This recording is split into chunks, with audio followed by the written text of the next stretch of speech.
ఝాన్సీ లక్ష్మీబాయి గారు వర్ధంతి.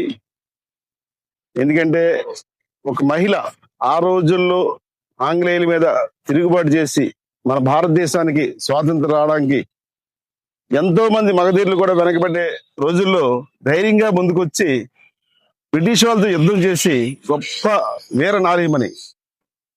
మన దేశానికి స్వాతంత్రం రావడానికి ముఖ్య కారణం పోషించడం ఈ మొగలు. అటువంటి వ్యక్తి ఈ రోజు మనందరం ఇక్కడ విగ్రహావిష్కరణ చేసుకొని దండేసుకొని స్మరించుకోవడం చాలా ఆనందకరం. అంటే ఆవిడ చేసిన త్యాగం, ఆవిడ చేసిన ధైర్యం, అటువంటి సాహసం చేయగల వ్యక్తి ఇప్పటికి ఈ ఈ జనరేషన్ కూడా వ్యక్తి లేరు. ఎందుకంటే అంత ధైర్యశాలి. ఆవిడ తన స్ఫూర్తి మీ అందరు కూడా తీసుకోవాలి.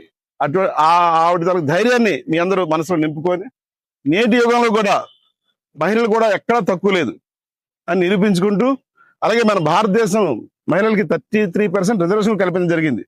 కాబట్టి మీ అందరూ నెక్స్ట్ జనరేషన్ లో మీ అందరూ పాల్గొని మంచి మంచి కార్యక్రమాలు చేసుకొని ముందుకు వెళ్ళాలని చెప్పి మనస్ఫూర్తి కోరుకోండి. ఎందుకంటే రాబోయేదంతా చాలా స్పీడ్ యుగం. చాలా తెలివిగా ధైర్యంతో మహిళలు కూడా ఎక్కడ కూడా తక్కువ కాకుండా మీరు అందరూ పోరాట స్ఫూర్తితో ముందుకు వెళ్ళి మీ తల్లిదండ్రులకి, ఈ దేశానికి మంచి పేరు తెచ్చి భావి భారత ఈ రోజు విద్యార్థులే రేపటి ఎన్నో కార్యక్రమాల్లో మీరు ఒక రాజకీయవేత్త కావచ్చు, ఒక డాక్టర్ కావచ్చు, ఇంకా అనేక రంగాల్లో స్త్రీలు ఎక్కడ తక్కువ కాకుండా ముందుకెళ్ళని చెప్పి మనస్ఫూర్తి కోరుకుంటూ, మనందరూ కూడా ఆవిడ తాలూకా స్ఫూర్తి పటిమ మనందరం గుర్తు తెచ్చుకుంటూ నిజ జీవితంలో ముందుకు వెళ్ళాలని చెప్పి మనస్ఫూర్తిగా మీ అందరూ కోరుకుంటున్నామా. Thank you.